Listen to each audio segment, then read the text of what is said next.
Olá a todos, começamos o programa Ponto de Vista. Eu recebo aqui o Hamilton Marques, ele que é musicalizador. Hamilton, muito obrigado por ter aceitado o nosso convite. Hamilton, qual a importância da música para crianças, para pessoas que tenham autismo, por exemplo? Boa tarde a todos.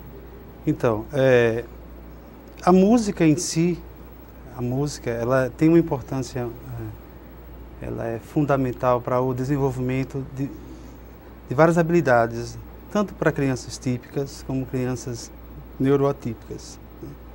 Então, nós descobrimos, através do nosso trabalho de musicalização com crianças, com jovens, adultos, enfim, que o poder da música na transformação social, na cognição, na interação, no desenvolvimento de habilidades técnicas, na atenção. E esse trabalho que nós desenvolvemos há mais de 20 anos com essas crianças, e recentemente há 3, 4 anos com crianças autistas, nos deu um embasamento, uma sapiência com relação à adesão desses conhecimentos para transmitir para essas crianças que têm esses déficits de atenção, de comportamental. Então, assim, os resultados hoje da musicalização para essas crianças têm sido fantásticos. Tanto é que nós começamos há 3, 4 anos com uma criança, como um experimento, e hoje nós estamos basicamente com 80% dos nossos alunos dentro do espectro autista, né? Então, a culminância desse projeto é que tem feito essa propaganda, feito eu estar aqui hoje, né? Os resultados nos trouxeram aqui, né? Trazendo uma felicidade para os pais, para a equipe multidisciplinar que está, os fono, né? A equipe TO, todos os profissionais que estão envolvidos com essas crianças, né? Porque os resultados são realmente extraordinários, satisfatórios, né? Como foi que você começou a descobrir essa relação da música e das crianças? Tá, em princípio, nós, só esclarecendo, nós não somos musicoterapeuta, sim, tá? Sim. Somos musicalizador na licenciatura de música e com o objetivo de fazer a pós de musicoterapia. Então, a musicoterapia, ela utiliza os elementos da música, a sua essência, a melodia, a harmonia e ritmo, para justamente trabalhar com a criança de uma forma clínica, a musicoterapia. Como musicalizador, eu não posso exercer a musicoterapia porque eu não sou formado. Então, mas nós utilizamos esses mesmos elementos para trabalhar com essas crianças, com esse perfil, com essas dentro do TEA, né? Crianças que estão dentro do espectro autista. Então, nós iniciamos com esse aluno e nós começamos a observar de uma forma, mais de um experimento científico, de estudo, de eu tentar descobrir qual era o resultado que eu poderia adquirir com uma criança autista. Então, nós pegamos o primeiro. E, sim, foi fenomenal o resultado, né? Foi muito bom. Aí começou, boca a boca. Mas o resultado foi fenomenal em que sentido? Ela em se que acalmou, sentido? Ela tá, concentrou? vamos lá. Em termos de atenção, uma criança típica, ela tem uma naturalidade de pegar uma percussão e fazer o tum, tum, tum, tá. Uma criança típica não tem. Uma criança dentro do espectro ela não tem. Ela tem uma deficiência muito grande de poder interpretar e entender qual é o sentido daquilo. Então, quando nós fomos disponibilizando os instrumentos musicais, as cantigas de roda, enfim, as cantigas no geral, nós começamos a observar essa afinidade com os instrumentos. E, em consequência disso, veio a fala, o cantar algumas músicas, cantarolar algumas músicas. Então, isso foi... O que antes não era possível. O que não era possível, com outras atividades que eram proporcionadas à mesma criança. Então, isso foi trazendo novas crianças dentro do espectro. E interessante que cada criança é única, né? São únicas. E nós temos algumas situações, algumas experiências com crianças que chegaram, não tinham nenhuma aptidão musical, instrumental, e hoje temos uma aluna chamada Camila, e ela hoje já toca flauta, piano, toca bateria, canta tudo de uma forma extraordinária, né? Então, nós temos tudo isso catalogado no nosso Instagram, da Musicalize. Está disponível ao público, quem quiser ver essas atividades e essas aulas estão lá, né? Que justamente são os resultados, vocês podem visualizar isso no nosso Instagram, como é feito o nosso trabalho. Um trabalho com uma criança autista pode desenvolver nela um senso, um conhecimento, uma audição, às vezes, melhor até que uma criança típica? Sim, é conhecido, né, de que a capacidade cerebral de uma criança autista, em termos de música, é mais avançada do que o nosso. Eu lembro de uma história contada pelo Jô Soares, não de uma criança autista, de síndrome de Down, se não estou enganado, do filho dele, que ele dizia que quando ia para o estádio torcer, ele dizia, não, o pessoal está cantando errado, está na nota errada. Sim, eles têm essa capacidade, sem dúvida. Quando nós estávamos dando aula para essa aluna, e eu comecei a observar que ela fazia assim, eu só tocava uma vez o piano, e ela tirava a minha mão e fazia a mesma coisa. Aí foi quando, está gravado até, e o pai dela gravou, e ela fez, e eu fiz, então faça o seguinte, papai, fecha os olhos dela. Papai fechou os olhos dela, e eu toquei uma nota no piano. E ela dizia dó, si bemol, dizia todas as notas. E posterior a isso, o pai dela disse, olha, Hamilton, ela está em casa, se eu bater na panela, ela diz qual é o tom. Então, assim, foi uma descoberta extraordinária. Então, assim, a grande maioria dos autistas que nós estamos trabalhando hoje tem uma capacidade fenomenal de absorver o conteúdo e as propostas. Agora, salientando o seguinte, que nós criamos esse projeto Musicalize e nós, desde o início, já tínhamos em mente qual era a estrutura que nós gostaríamos de propor a eles. No início, nós dávamos aula particular, mas não funcionava bem, porque a criança estava no seu mundo, estava ali na sua casa, e isso não rolava.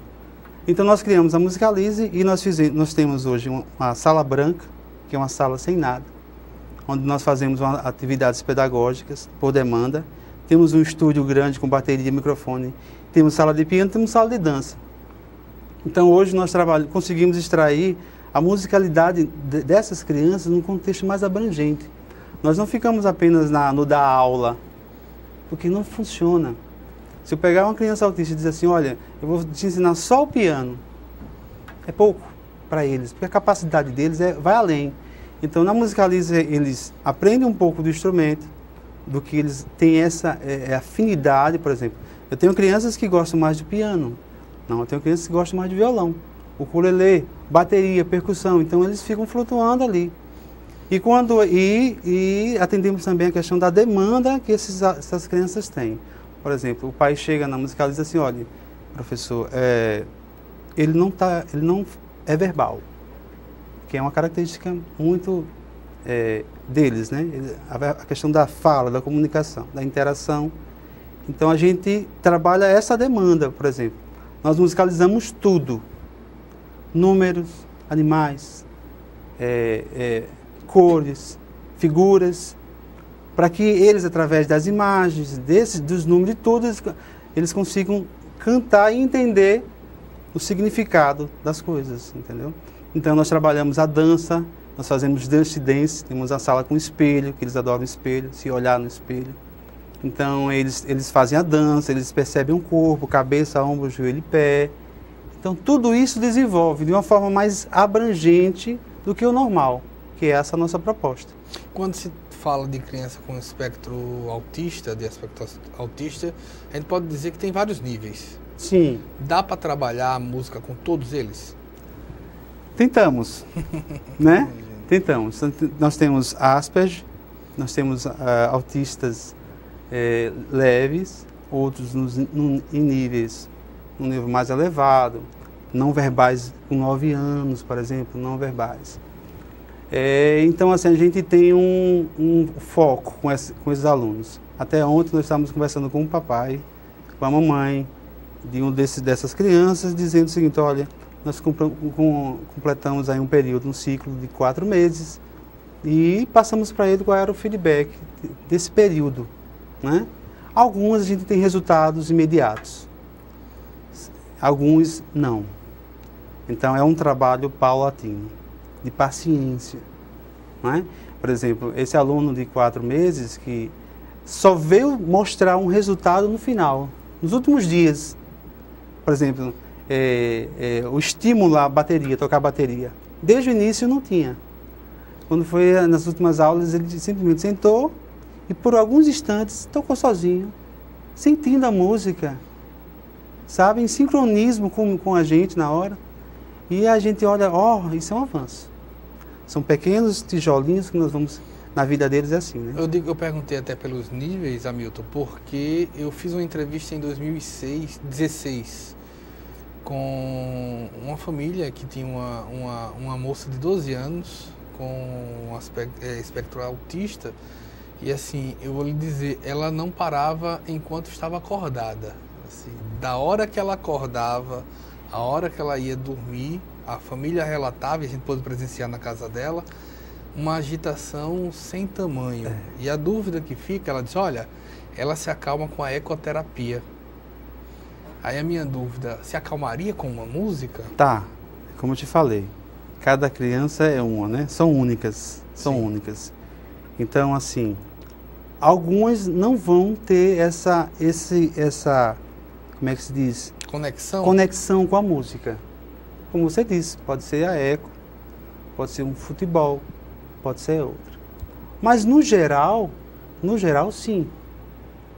Se eu te pegar nesse período de 4 anos que eu trabalho com eles, eu tive de cerca de 80 alunos dentro do espectro, digamos que 10 não entraram no perfil de musicalização. Não nos trouxe. Mas não foi por interesse ou não foi pelo nível do autismo? Tá. A questão da musicalização vai muito além da musicalize. Deixa eu explicar por quê. Porque às vezes os pais pensam que a musicalize, ou o fono, ou o psicólogo vai fazer milagre. Sim. Quando na verdade isso não é a realidade. Em muitos casos, fruto de desespero. Não é? Fruto de desespero. Então o que acontece? A criança, ela imita desde a sua infância. Imitar é a base de todo o aprendizado, a imitação. Quando, na verdade, a estrutura familiar não lhe deu a condição musical necessária para o desenvolvimento. Pra você ter ideia, eu tenho um aluno hoje, com 9, 10 anos, que ele não conhece Meu Pintinho Amarelinho. Ele não conhece cantigas de roda. Quando eu vou cantar para ele, para justamente extrair a verbalização, ele não gosta. Agora, se eu cantar sertanejo, aí, meu amigo, é a festa. Por quê? Porque a cultura familiar foi essa, sempre essa, e tardia. Você está entendendo? Então, assim, isso requer um histórico da criança, como é que ele se comportava em casa, o que foi passado para ele e o que foi estimulado. Quando esse estímulo vem de berço, e ele chega na musicalize já cantando as musiquinhas infantis, aí, para mim, é uma mão na roda. Eu só vou direcionar e alavancar esse processo, melhorar, né, de certa forma. Mas não fazemos milagres, né? Então, Eu estou aqui com o Hamilton Marques, ele que é musicalizador. A gente está indo para o nosso primeiro intervalo, a gente volta já.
queria poder falar com você. Te falar desses últimos meses e como tudo tá melhor. Eu percebi que viver é incrível, mais do que eu imaginava. Ser pai era um sonho e você me permitiu presenciar o nascimento da minha filha. Foi lindo. Pintei o quarto dela exatamente como imaginei. Antes de você, eu tinha medo de não conseguir estar presente quando esse momento chegasse. Queria te contar que, por sua causa, eu pude viver tudo isso. Provavelmente outras pessoas por aí querem te falar muita coisa também. Acho que você teria orgulho.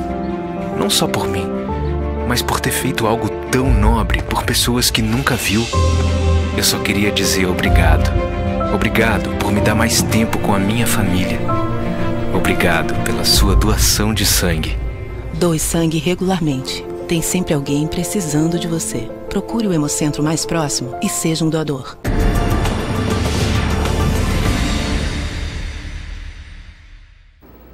Voltamos com o programa Ponto de Vista. Eu estou aqui com Hamilton Marques, é musicalizador.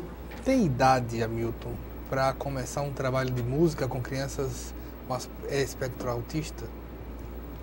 Olha, com experiência, em base na nossa experiência nesses anos, a gente trabalha com 2 anos e meio para frente.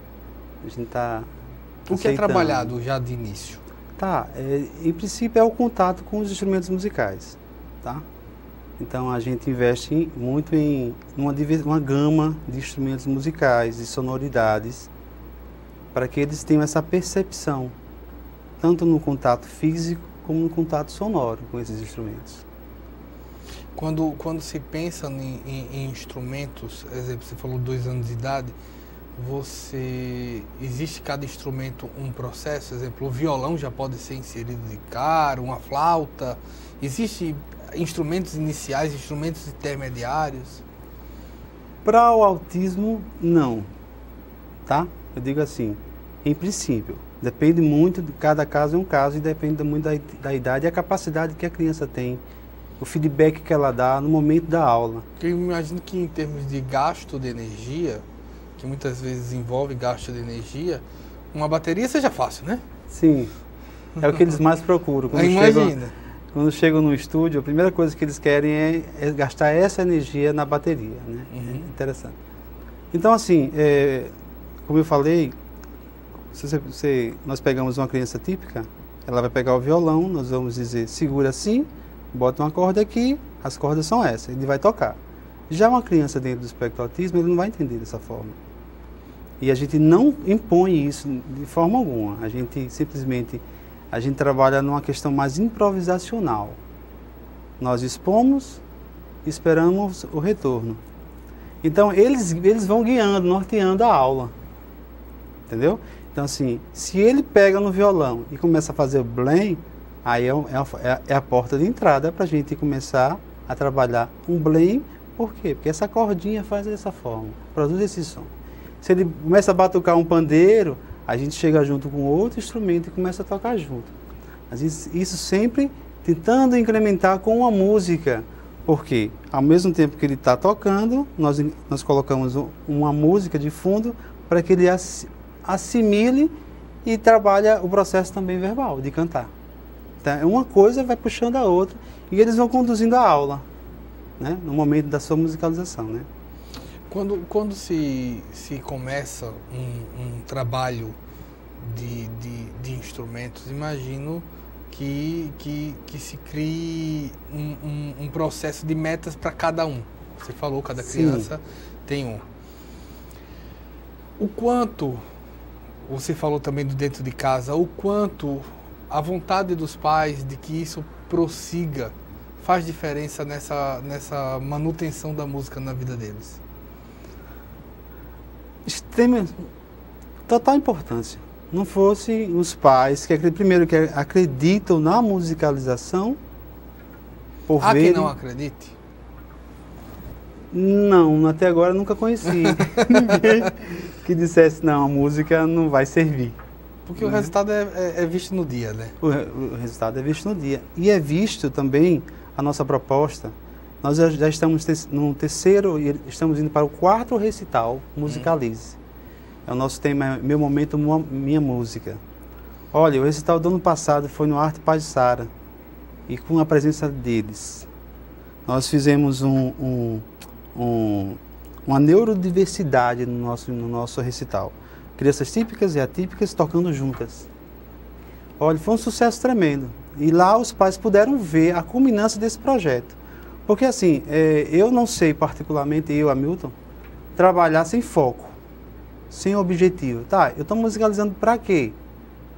Para nada, simplesmente para alcançar alguns resultados. Não, a gente trabalha o ano inteiro para a questão deles se apresentarem de alguma forma.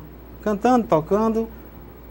E isso tem causado um efeito muito grande, tanto é que depois do recital, que foi agora em janeiro, nós aumentamos aí em 30% a quantidade de alunos, pelo resultado que os pais viram.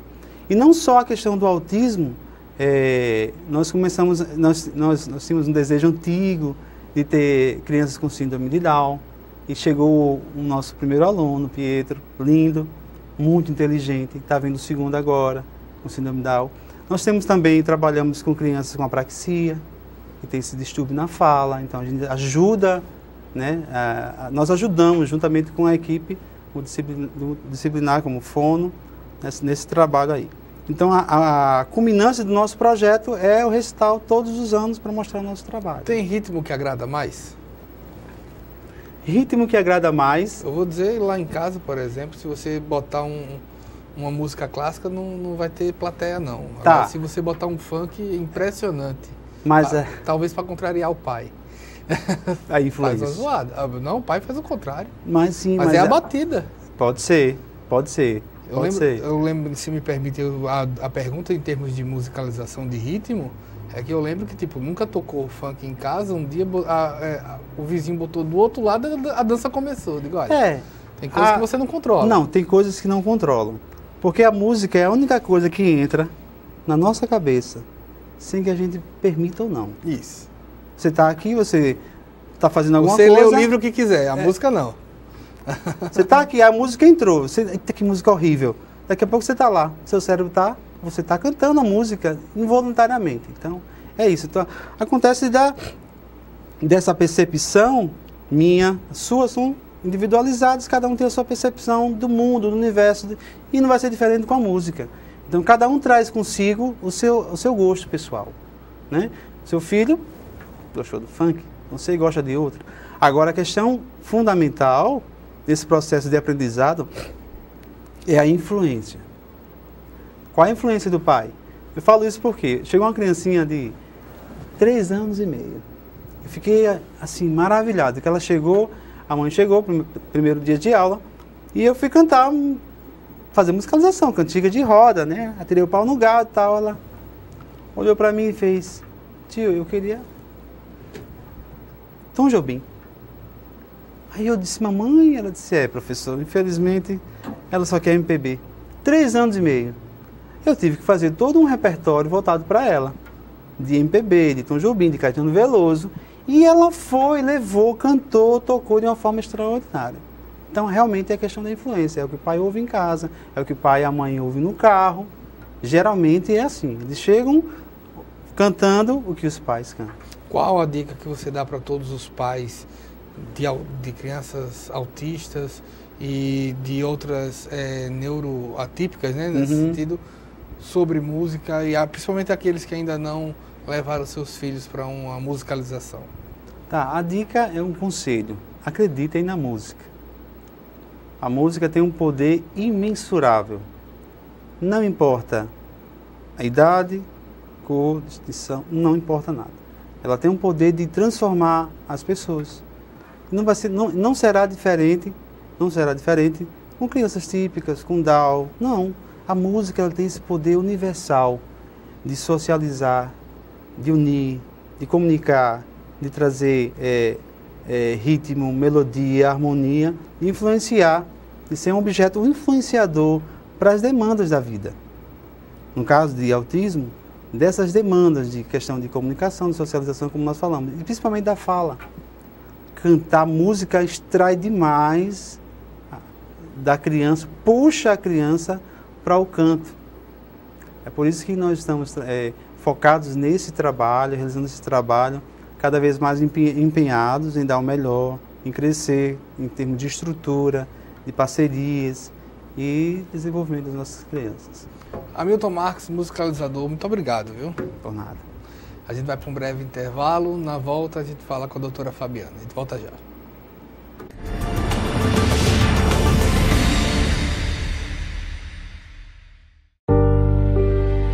Minha filha deixou um vazio tão grande na família. Que só quem passou por isso na família ou próximo sabe como que é, né? Foi um dos momentos mais difíceis da minha vida.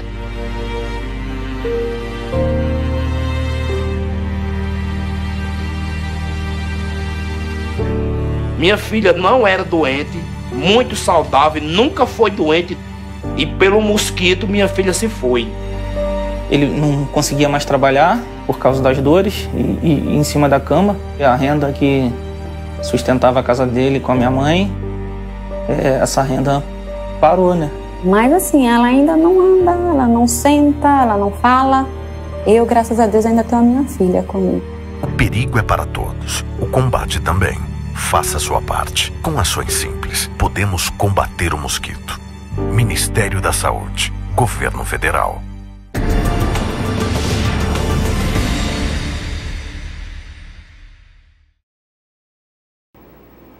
Olá a todos, voltamos com o programa Ponto de Vista. Agora aqui comigo a doutora Fabiana Lisboa, neuropsicóloga especialista em tratamento do espectro autismo, né, do transtorno do espectro autista. O que é mais importante, doutora, analisar no primeiro momento, pela parte da psicologia, numa criança com autismo? Bom, como a gente trabalha com a avaliação neuropsicológica, né? Pouco se falava sobre avaliação há algum tempo atrás, né? Isso já foi um ganho, né, que nós tivemos, principalmente se falando em diagnóstico precoce. O que a gente precisa observar, né, é os comportamentos restritos e repetitivos, esse desvio qualitativo nessa comunicação. Então, a depender da sintomatologia que essa criança vai apresentar, eu posso ter desde uma criança que tem comunicação verbal, mas que essa comunicação ainda assim é alterada, tá? Desde aquela que não vai verbalizar. Então, o que é que a gente espera? A gente espera que uma criança, por volta de 1 ano e meio, ela já esteja falando uma série de palavrinhas. Então, o que acontece, em geral, é que as famílias chegam ao consultório trazendo crianças com 3 anos de idade que não verbalizam nada, né? A gente sabe que o que antecede a comunicação verbal, por exemplo, é a comunicação não verbal.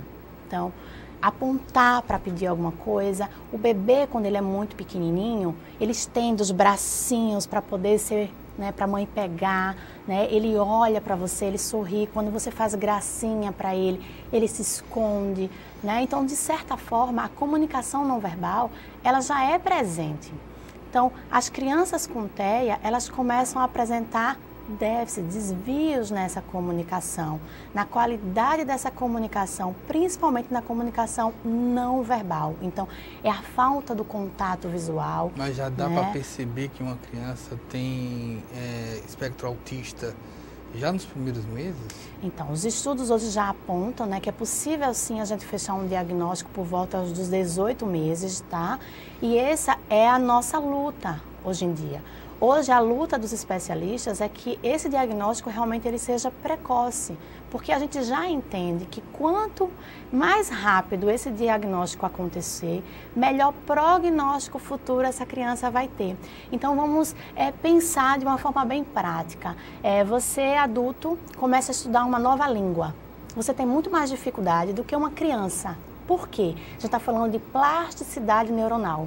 Então, nessa idade, as crianças têm mais neurônios, mais conexões cerebrais. Então, é muito mais fácil a gente conseguir executar e elaborar uma nova aprendizagem, né? Então, quanto mais cedo eu faço esse diagnóstico, mais cedo eu entro com a intervenção. E aí eu consigo fazer um trabalho para que futuramente, né, esse prognóstico ele possa melhorar. Então, por exemplo, a gente sabe hoje que o transtorno do espectro do autismo, como já diz o nome, é um espectro, tá?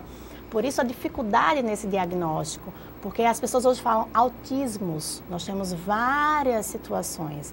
Então, nessa questão, o que a gente sabe hoje é que é uma condição que leva para a vida, que vai para a vida inteira, que não tem cura, ainda não tem cura, tá?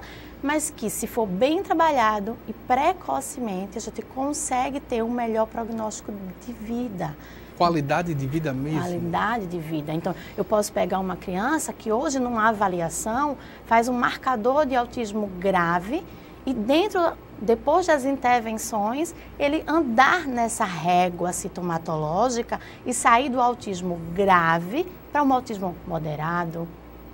Então, essa melhora significativa, ela vai fazer toda a diferença para a vida desta pessoa.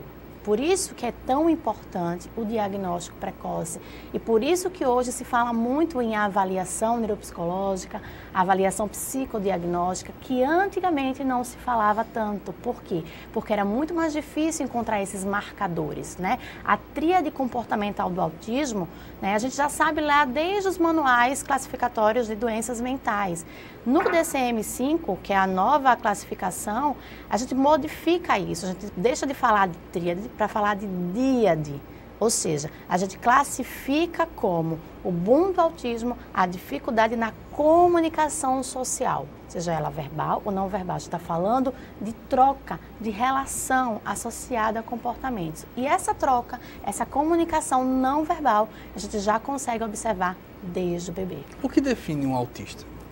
Exatamente esses dois componentes chaves, tá? Então, para se ter um diagnóstico de autismo, eu preciso ter alterações nessa comunicação não verbal, nessa comunicação social. Mas o essa autista, dificuldade de troca. O sentimento dele, a resposta ao outro, ela é comum? Ela tem um entrave em comunicar esse sentimento ou ele tem uma dificuldade em receber esse estímulo? Tanto é expressivo quanto é receptivo, tá? A grande questão é que nós estamos falando em funções executivas, né? Então, as pessoas com autismo, elas têm uma dificuldade no que a gente chama de teoria da mente. A teoria da mente é o poder entender o que você está querendo me passar sem você verbalizar nada para mim. Eu ter empatia com o outro, eu entender através do seu corpo, do que você está me mostrando, né? O que você talvez está querendo me dizer, né? Essas nuances, que nas pessoas com autismo isso é falho, tá? Então envolve muito mais do que só comunicar, tá? Às vezes as pessoas perguntam, as pessoas com autismo têm afeto? Tá? Claro que tem, por que não? A forma como eles demonstram é que é diferente da forma com que você demonstra, tá? Da forma que eu demonstro. O cérebro autista, ele tem um outro tipo de funcionamento. É diferente do meu e do seu funcionamento. A gente está falando de um cérebro que não tem freio inibitório, por exemplo. Por exemplo, eu estou aqui com você. Se eu quisesse ir ao banheiro, eu teria que esperar para ir ao banheiro, acabar, né, aqui para poder ir ao banheiro. Muitas vezes os nossos meninos sentem a vontade e aí saem para ir ao banheiro. Eles não têm esse freio, essa inibição, né? É muito corporal. E quanto mais grave, ou seja, quanto mais sintomas de TEA eu tenho, tá? Mais grave é o meu funcionamento e mais apoio eu vou precisar de outras situações, de outras pessoas. E maior intervenção, tempo de intervenção também. Estamos em 2019, doutora Fabiana. Qual o nível hoje de conhecimento, de entendimento, de conscientização dos pais sobre o TEA? Olha, tem mais ou menos uns 15 anos que eu trabalho com autismo, mais ou menos isso. Quando eu sempre penso, quando eu comecei, parecia que eu estava num abismo, porque ninguém sabia nada. Até quando a gente procurava na internet, a gente tinha pouca literatura, poucos estudos, os livros eram muito escassos, né? Então, hoje, eu digo que as informações, elas estão aí para quem quiser ler, para quem quiser ouvir, para quem quiser ver. Né? Se a gente for pensar quando, que há alguns anos atrás, a gente estaria neste momento aqui, né? Era muito mais raro. Então, hoje o acesso à informação para a comunidade geral, ele está muito mais rápido. O acesso, ele está mais rápido. É lógico que a gente tem informações de qualidade e outras não, né? Mas os pais hoje, eles têm muito mais noção do que é um autismo, do que é o autista, do que eles tinham antes. Tem mais empatia tem mais nesse informação. sentido? mas eu ainda diria que existe ainda muito preconceito. Por quê? Eu costumo sempre dizer que o autismo ele não tem cara. É diferente do síndrome de Down, que você olha, né, e você já entende que aquela pessoa tem uma dificuldade, está ali, né? O autismo não. Então, você pode estar sentado do lado de uma pessoa com autismo e, de repente, como as pessoas gostam de dizer, aquela criança começar a gritar ou aquela criança se jogar no chão e a pessoa que está do lado vai dizer assim, olha que menino mal educado, está fazendo birra, e não consegue compreender que ali existe uma dificuldade e que por isso ele está tendo aquele tipo de comportamento. Então, ainda há um desconhecimento por parte da nossa sociedade, da nossa comunidade, né, de entender algumas situações, né, de entender que o autismo não tem que estar estampado na testa dizendo eu sou autista, né, e ainda mais quando a gente fala com algumas pessoas e que remete logo ao pensamento de que autista é aquela pessoa super grave, ou que é muito agressiva, ou que se morde, ou que bate nas outras pessoas. A gente tem um espectro. Então, eu posso ter também essa pessoa grave, severa, mas eu posso ter pessoas com inteligência acima da média. Então, eu posso ter pessoas que eu não percebo o autismo? Com certeza, com certeza. Então, por exemplo, cheguei de São Paulo ontem, né? Eu estava em um congresso, um seminário sobre autismo lá, e um dos palestrantes era uma pessoa com síndrome de Asperger, que era a nomenclatura que no antigo DCM se usava para autista leve, tá? Ele palestrou, tá? Durante 1h15 falando sobre síndrome de Asperger. Só no final da palestra foi que ele falou que tinha um diagnóstico de síndrome de Asperger. A maioria das pessoas da plateia se admiraram. Por quê? Como alguém com autismo poderia estar 1h15 falando para um público de 400 pessoas, tá? E falando muito bem. Poderíamos dizer que não só a psicologia, como todos os campos da mente que trabalham com isso, ainda tem muito que avançar nessa área? Sim, temos muito ainda que avançar. Até, inclusive, falando sobre a neuropsicologia, né? A gente encontra poucos testes padronizados para avaliar o autismo. A gente sabe que o diagnóstico do autismo ainda hoje é observacional e clínico. Tá? A gente não tem teste laboratorial, a gente não tem teste de imagem. Não é teste de sangue, né? De sangue, que você vai lá no médico, né, tira o sangue e diz, olha, você está com autismo. Não é isso, né? Então, nós temos, ainda é muito escasso. O que nós temos hoje? Algumas escalas padronizadas, né? Alguns testes, foi lançado inclusive no ano passado o Proteia, depois de muitos estudos na USP, né? Que é um primeiro teste padronizado para o nosso país, para detectar sinais de autismo em crianças Exames pequenas. De imagem ajudam? Exames de imagem, ele serve como exames complementares, tá? A gente sabe que algumas pessoas com autismo vão ter associado epilepsias, por exemplo, convulsões.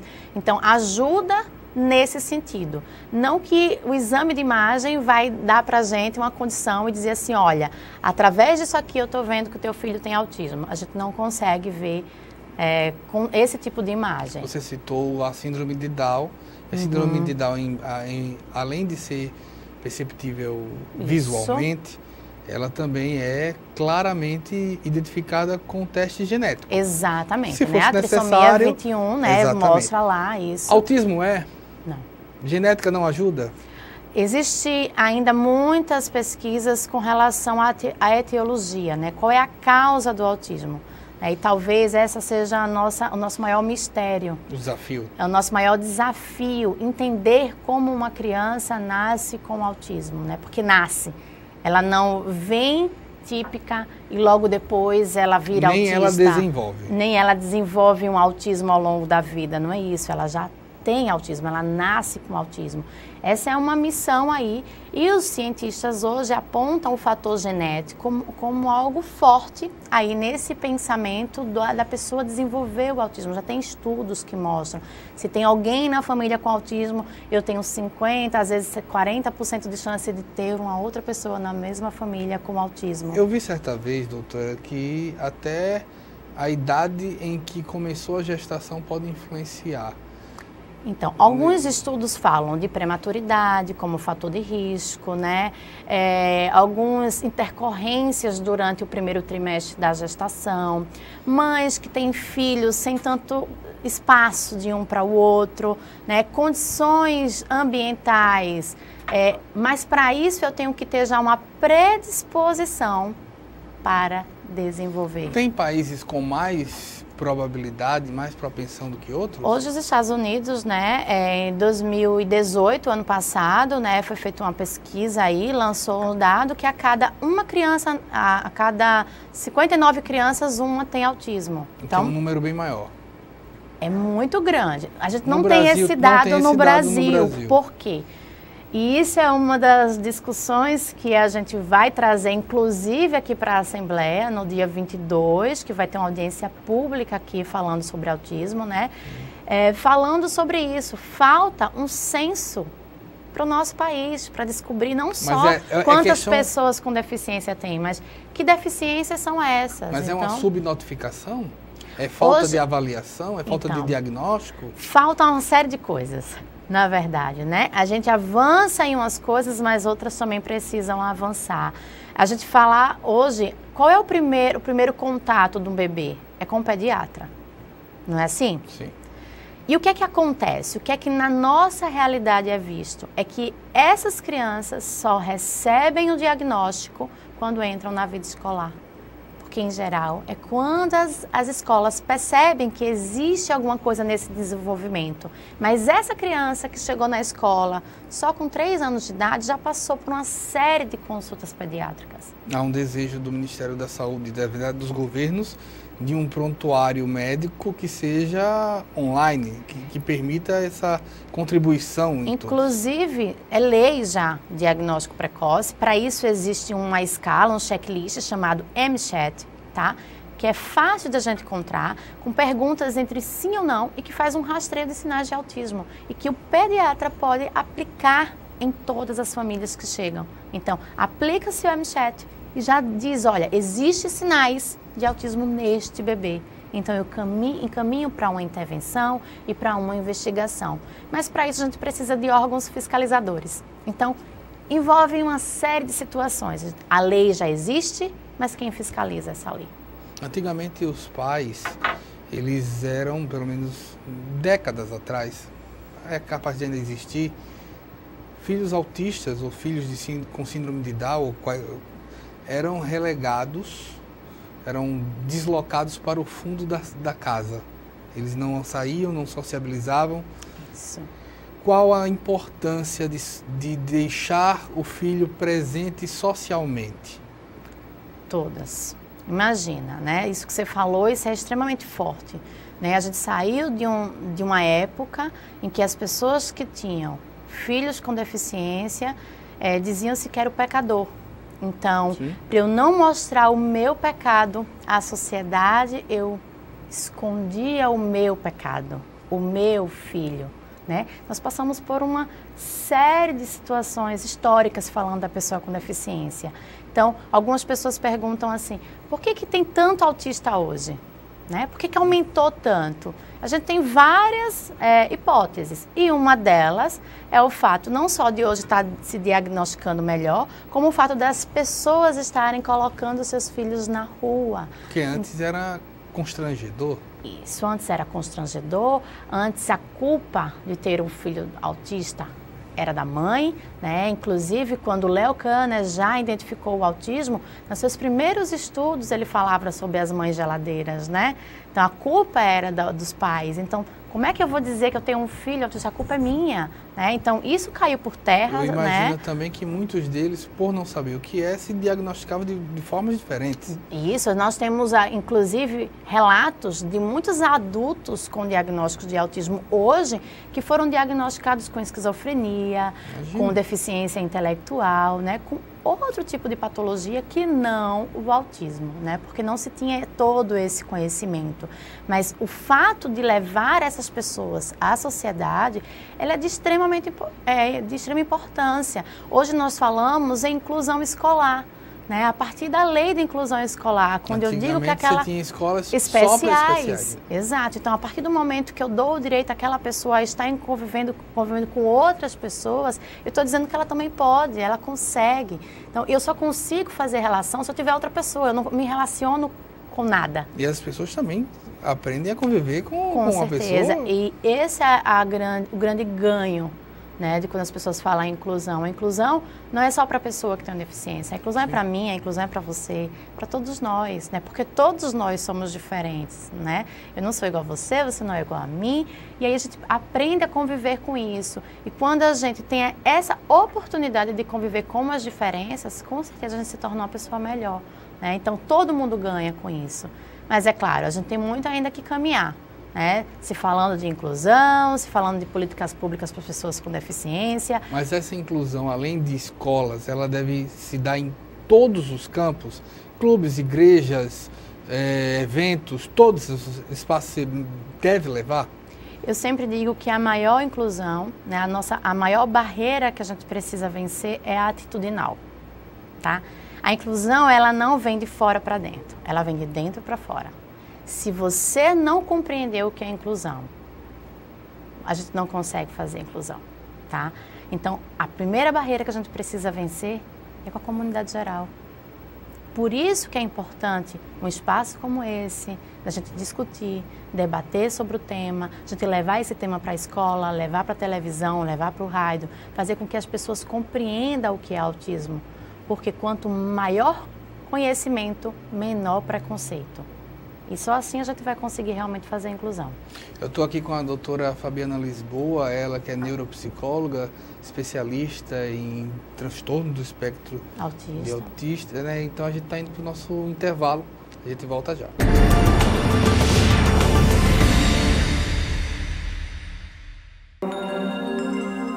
Se as baleias falassem, o que nos diriam? Se os golfinhos falassem, o que diriam? Talvez eles nos lembrassem que a Terra é um planeta aquático, que a água mantém a vida. E que se continuarmos a poluir o sangue do planeta, toda forma de vida vai sofrer. Escute-os.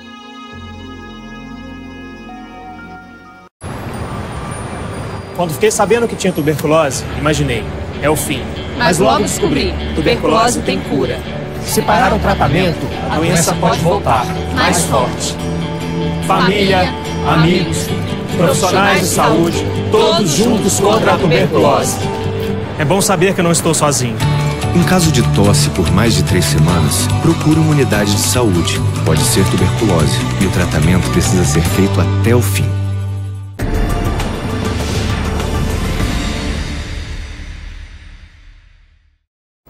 Voltamos com o programa Ponto de Vista. Eu estou aqui com a doutora Fabiana Lisboa, neuropsicóloga.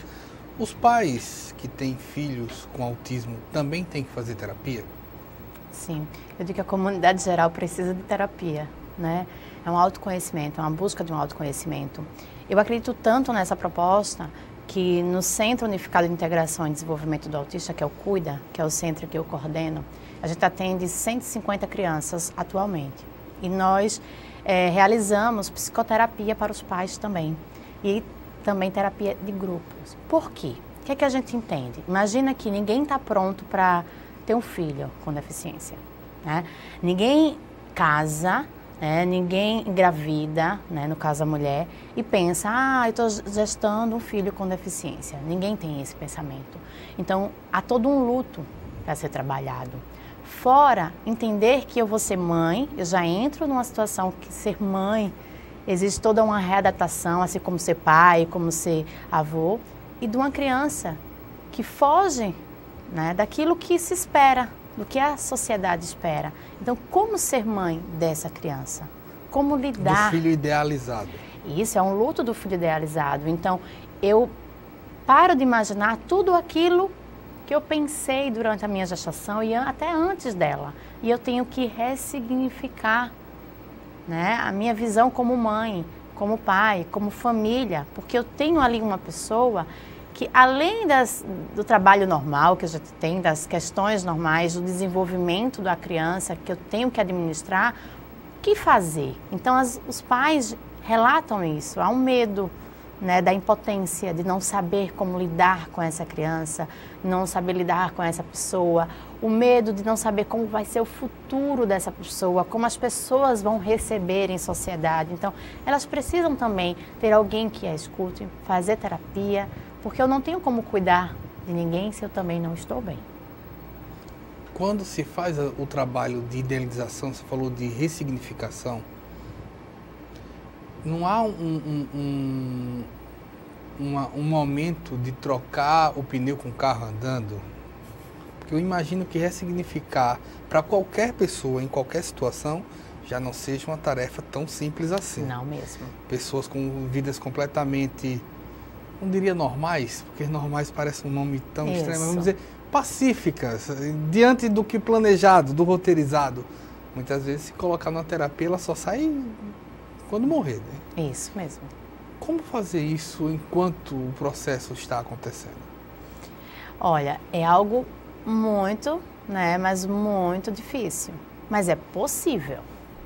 Tanto é que nós damos a oportunidade a essas famílias de se reencontrarem como pessoas. E aí você fala família, e aí eu te digo, acontece muito divórcio nesse período, né? Sim. Tem muitas pesquisas atualmente, inclusive, falando sobre isso, né? De pais que após o diagnóstico se separam, né? A maioria dos casamentos, eles são desfeitos e a mãe, geralmente a mãe segue com os cuidados do filho e esse pai se ausenta, e né? É um volume incrivelmente alto. Né? Isso. Existe Mas também isso daí... casos de que a avó acabam tomando conta, porque nem o pai nem a mãe se sentem preparados. Mas isso daí é um caso de imaturidade dos pais? Não tem como a gente dar uma nomenclatura exata para isso, porque cada pessoa vai passar por essa fase de luto diferente, né? Existem pais que vão passar pela fase de luto e logo vão vir para a aceitação e vão arregaçar as mangas e vai compreender, né, de certa forma, o que trouxe aquela criança, né? Para muitas pessoas que têm aí a religião como ponto forte, levam para questões religiosas, então vai depender muito da personalidade da pessoa, da cultura em que ela está inserida, da religião. São vários fatores, né? Não só de maturidade, não só de, eu queria um filho perfeito e eu não tenho, então eu não vou querer esse filho porque eu quero outro. Não é só isso, né? Então, cada pessoa tem uma resposta diferente, né? O que a gente sabe hoje, o que a ciência já aponta é que sim, existe o período de luto, mas o tempo em que essas pessoas vão permanecer no luto depende da estrutura de cada um. Há quem diga que o luto tem fases. Sim, né? A barganha, negação, tudo isso. Passa por todas essas fases? Não se tem uma pesquisa hoje concisa que diga assim, olha, todo mundo passa por todas essas fases, né? Mas o que a gente sabe hoje é que isso realmente vai depender de pessoa para pessoa, né? Eu convivo semanalmente com 150 pais, né? Eu sou psicoterapeuta também de família, né? De família com filhos com autismo. E as reações, elas variam muito. Eu tenho desde aquela mãe que entende, lógico, não vai desejar, não desejei, mas veio, é meu filho. E aí eu passo por isso, eu vou para uma fase de aceitação e de buscar coisas para este filho. Desde aquela mãe que diz, olha, eu não nasci para ser mãe desse filho. Eu então, não escolhi Você tem muita família isso. que filho é produto de consumo, né? Isso. É quase um tamagotchi, né? Você começa a idealizar. Eu já lidei com situações, inclusive, de pais que tentaram suicídio depois do diagnóstico, tá? Que entraram em situações de depressão. Nós temos várias situações, então é de cada pessoa. Então, nós temos pais que têm uma rede familiar e de amigos que abraçam após um diagnóstico. E tem outros, como você falou, que até o companheiro do lado vai embora e a mãe se sente só. Então, depende de várias situações, N fatores, para que a gente possa dizer assim, olha, Será que passou por todas as fases do luto? Não passou? Vai chegar na aceitação ou não vai? Isso a gente não consegue saber, não se tem uma pesquisa, não se tem dados específicos sobre isso. O que a gente sabe é que há sim uma interferência, tá? Em todo o fator emocional dessa família, de reajuste para voltar para a sociedade, de entender qual é o seu novo papel dentro dessa sociedade, né? E que há sim números muito altos de separação. A terapia é para pais e avós? Para todo mundo, é para familiares, né? No nosso caso, né, é para família. Então, nós temos pais maravilhosos, extremamente presentes. Nós temos dia de terapia em grupo que vai o casal. Nós temos avós, nós temos avós, nós temos tias. Então, é para a família. É para quem acredita que precisa se trabalhar para poder conseguir ajudar o outro. Qual o papel da sociedade civil organizada e do Estado no apoio a essa família? A gente precisa caminhar bastante ainda, né? Como eu falei para você anteriormente, ainda faltam políticas públicas que sejam mais, que consigam atingir mais esses familiares. A gente tem algumas questões como o BPC, né? Nós temos direitos à inclusão, mas ainda falta muito. A gente precisa caminhar. O fato, eu falei para você que hoje no nosso centro nós temos uma fila de espera de 180 crianças. E aí as pessoas perguntam, poxa, quantas crianças? Por que essas crianças não estão em atendimento? Hoje nós somos o estado com o maior número de centros de reabilitação física e intelectual no Brasil. A gente ganha de São Paulo. Tá? Os centros, eles são especializados em atendimento a pessoas com deficiência intelectual, que é onde o autismo é classificado. Tá? E aí eu pergunto, existe fila de espera em outros centros? Eu não sei, não posso te responder. O porquê que isso acontece, né? O que é que falta, né? O que é que tem faltado para assistir as pessoas com autismo no nosso estado? O que é que falta para essas famílias que estão na ponta? O BPC, por exemplo, a gente tem uma cota. Então, a família que recebe até 3 salários mínimos ganha. As terapias hoje, no mundo do autismo, elas são caríssimas, né? Infelizmente, eu digo que o autismo hoje virou um mercado daquele que ganha mais, né? Infelizmente, a gente sabe que tem terapeutas que são realmente, que trabalham realmente pela causa, outros que não, infelizmente. Então, imagina que eu tenho 3 salários mínimos, ou mais que isso, mas eu tenho que pagar uma série de situações e ainda por cima eu tenho que pagar ali a terapia do meu filho, porque falta vaga para ele ali. Entende? Então, imagina só, pagar fono, TO, psicólogo, musicoterapeuta, educador físico, né, com tantas horas semanais, escola, tudo isso. Né? Fora a dedicação que você tem que dar. Fora, que a maioria das mães e dos pais acabam saindo dos seus empregos para poder cuidar dos seus filhos, porque as pessoas não sabem como lidar com eles, a grande maioria. Então, a gente tem casos de mães com 3 filhos com autismo. E por ganhar mais do que 3 salários mínimos, não tem direito ao BPC dos filhos. Como sustenta essas 3 crianças precisando de tanto suporte? Então, são coisas que a gente precisa pensar ainda. E discutir socialmente. E discutir bastante, para ver se a gente consegue chegar numa solução. Já caminhamos bastante, mas ainda precisamos romper algumas barreiras. Para a gente finalizar, qual o recado é importante se dar nessa semana para quem tem alguém com autismo em casa, na família, e para quem também não tem? É bom deixar claro, né, que o autismo ele não é uma doença, ele não é contagioso, ele não pega só de estar perto, tá? Ele existe, ele não tem cura ainda, mas ele tem tratamento e com uma boa intervenção, ele tem sim condições de boas melhoras para ter uma vida, como as pessoas gostam de dizer, normal. Eu não sei o que é isso, mas normal, né? E para a comunidade, aquelas pessoas que não conhecem o autismo, que procurem conhecer, que procurem entender. Porque uma das barreiras maiores que as famílias enfrentam são os olhares preconceituosos. né? É alguém que está ali querendo palpitar sobre a educação do teu filho sem saber a condição que aquela criança tem. E dizer para os pais, né, da comunidade autista, né, que não desista. Já estivemos mais longe, né?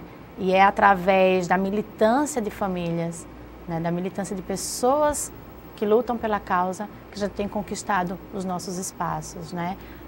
Dia 2 é o dia da conscientização mundial do autismo. Não é só mais um dia, é o dia da gente refletir. Não é só vestir azul e ir para a rua. Eu conseguir falar para o meu vizinho, eu falar ali para o meu amigo o que é autismo. Você sabe o que é autismo? Eu conscientizar as pessoas a respeito de um transtorno que está crescendo cada vez mais e que hoje já virou um problema de saúde pública, sim, e que a gente precisa falar, discutir cada vez mais. Né? Muito obrigada. A gente agradece também a você pela audiência e espero uma próxima oportunidade. Até mais.